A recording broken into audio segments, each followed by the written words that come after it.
황동현의 시선집중 2부 듣고 계시는 지금 시각 8시 13분 지나고 있습니다. 지역 일꾼을 뽑는 6.13 지방선거 투표 이제 한참 진행 중에 있는데요. 새롭게 시작될 민선 7기, 이 지방자치에 거는 기대감, 지역민들 몹시 크실 겁니다. 이 지방자치가 제대로 좀 발전을 하기 위해서는 좀 더 많은 지방 분권이 이루어져야 하고, 이를 바탕으로 책임을 강화하는 책임 정치가 함께 시행돼야 한다는 주장이 있습니다. 지방분권 개헌 광주회의 상임부장을 맡고 있는 이민원 광주대 교수와 관련 이야기 나눠보겠습니다. 안녕하세요, 교수님. 네, 안녕하세요. 네. 반갑습니다. 결국은 이 이번 선거, 이 지방선거 투표 자체가 지역 분권과 지방자치를 이루는 가장 중요한 선거 아니겠습니까? 지방자치를 실천할 분들을 이제 뽑는 거니까 가장 네. 중요한 거겠죠. 네. 왜 우리 사회가 이 지방 분권과 지방 자치를 해야 한다고 보시는지 먼저 좀 이야기를 해 주시겠어요? 사람도 살아가면서 개인은 자기 스스로 판단해서 결정해서 그 결과에 책임을 지는 거잖아요. 네. 누가 시켜서 그러는 것보다는 자율적인 삶이 바람직하다라는 얘기를 많이 하죠. 네. 지역도 마찬가지겠죠.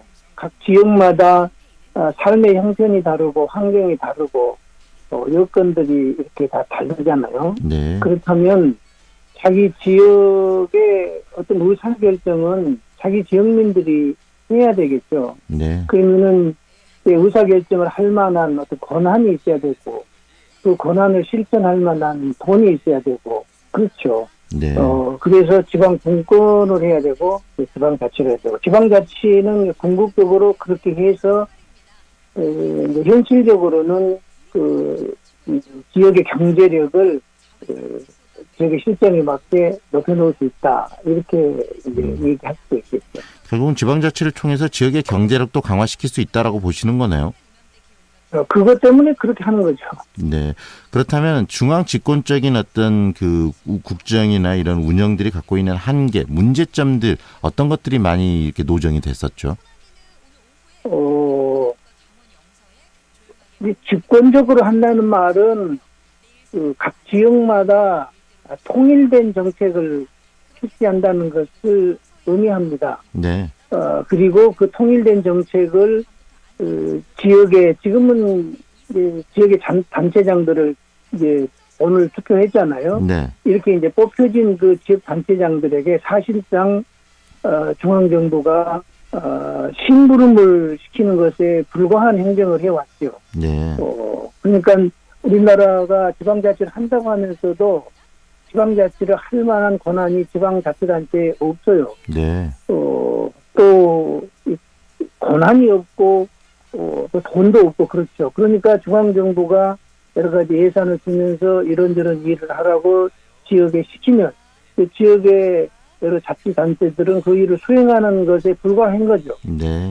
그렇기 때문에 지역별로 자기 사정에 맞는 정책을 지금 뭐 선거 과정에서 온갖 공약을 남발했지만 네. 그런 것들을 실천할 가능성들은 상당히 낮은 거죠. 네. 그래서 전 국토가 지방자치를 실시한다고 하지만 천편일률적인 모습으로 갈 수밖에 없는 그런 상황이 됐죠. 그래서 네. 중집권적인 국정 운영이라는 것은 이렇게 한계가 있다. 지역마다 차별 있는 특색이 있는 그런 발전을 가져올 수 없기 때문이다, 이렇게 말할 수가 있습니다. 우리나라의 지방자치가 뿌리 내린 지 한 23년 지금 된 거 아니겠습니까? 네. 네. 23년 동안 많은 어떤 성장도 있고 한계점도 많이 보였을 수 있겠는데, 그 우리나라 23년간의 이 지방자치 한번 교수님께서 평가해 보신다면 어떻게 평가할 수 있을까요?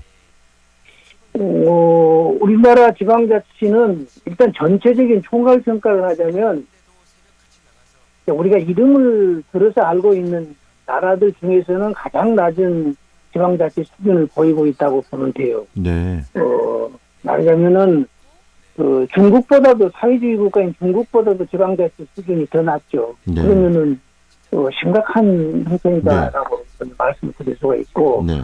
일단 그게 어떤 형태로 중앙정부가 그러면은 집권 행태를 보이고 있느냐면은 일단 많은 분들이 지방의회가 있다는 것을 알고 계시잖아요. 네. 오늘 이제 투표도 하실 거고. 네.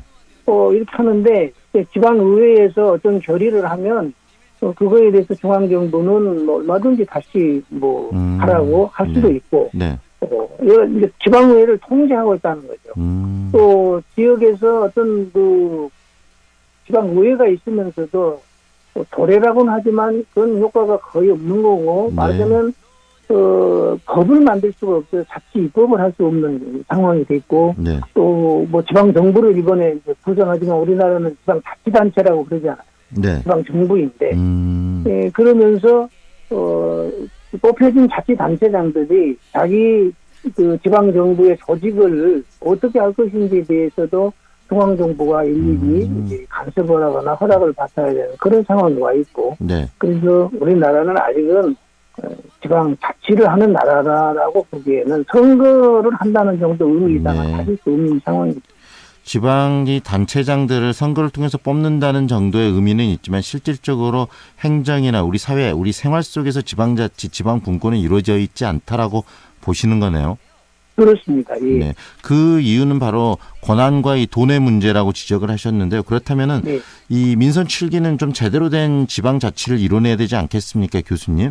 당연히 그러겠죠. 네. 이 민선 7기가 이제 곧 출범하게 되는데 이 민선 7기가 제대로 된 지방자치를 이뤄내기 위해서 좀 갖춰야 될 부분들 어떤 게 있을까요? 우선은요, 지방 분권을 철저히 해야 된다고 하지만, 지난번에 개헌 과정에서 보셨듯이, 우리 개헌 자체도 불발됐지만, 지방 분권 개헌 등등이 이루어지지가 않았잖아요. 네. 그래서 우선은 이제 개헌을 위해서 노력을 해야 될 것이고, 이제 개헌 이전에, 이 정부가 하겠다고 하는 지방 분권을 약속대로 할 수 있도록 지방자치단체에서 또 지역민들이 단결해서 그걸 이제 쟁취해내야 된다고 이렇게 봐지고요. 네. 여러 가지로 이제 지방자치단체가 행정을 원활하게 할 수 있도록 지금 현재는 중앙정부가 지방자치단체의 권한을 어떤 것을 내려줄 것인지 지방정부에게 한번 신청을 해보라고 합니다. 네. 그런 정도의 수준으로는 지방분권이 원활하게 될 수 없지 않겠어요? 네네. 그래서 지금 정부가 이제 지방이양 일괄법을 만들겠다고 해요. 네. 그러니까 전체적으로 분권 개헌은 되어 있지 않지만 네. 지방분권을 실천할 수 있는 모든 법적 요소를 정비하겠다는 거죠. 그걸 잘 되도록 또 단체 지역에서 단체장들이 노력을 해야 될 것이다 이렇게 네. 생각을 하고요. 지금까지 민선 6기나 이런 지방자치단체장들이 중앙에 올라가서 중앙의 예산을 따는데 굉장히 막 신경을 많이 쓰고 그랬지 않겠습니까?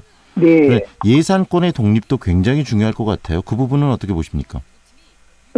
그게 이제 우리 자치 재정권이 없다는 것이 되겠어요. 네. 그러니까 현재는 중앙정부가 지방정부에게 돈을 주죠. 그리고 여기저기 쓰라고 명령을 하죠. 네. 그러면서 중앙정부는 돈을 많이 줬다고 이렇게 말을 하죠. 네. 그래서 자치재정권이라는 것이 확대돼야 되는데, 자치재정권을 확대하기 위해서는 지방정부가 거두어들이는 세금이 많아야죠. 그러니까 국가의 국세를 지방세로 많이 이제 전환을 시켜야 된다는 거죠. 네. 그래서 지방 예산의 자율성을 확보하고 그것을 이제 효율적으로 쓸 수 있는 그런 훈련을 해가야 되는 거죠.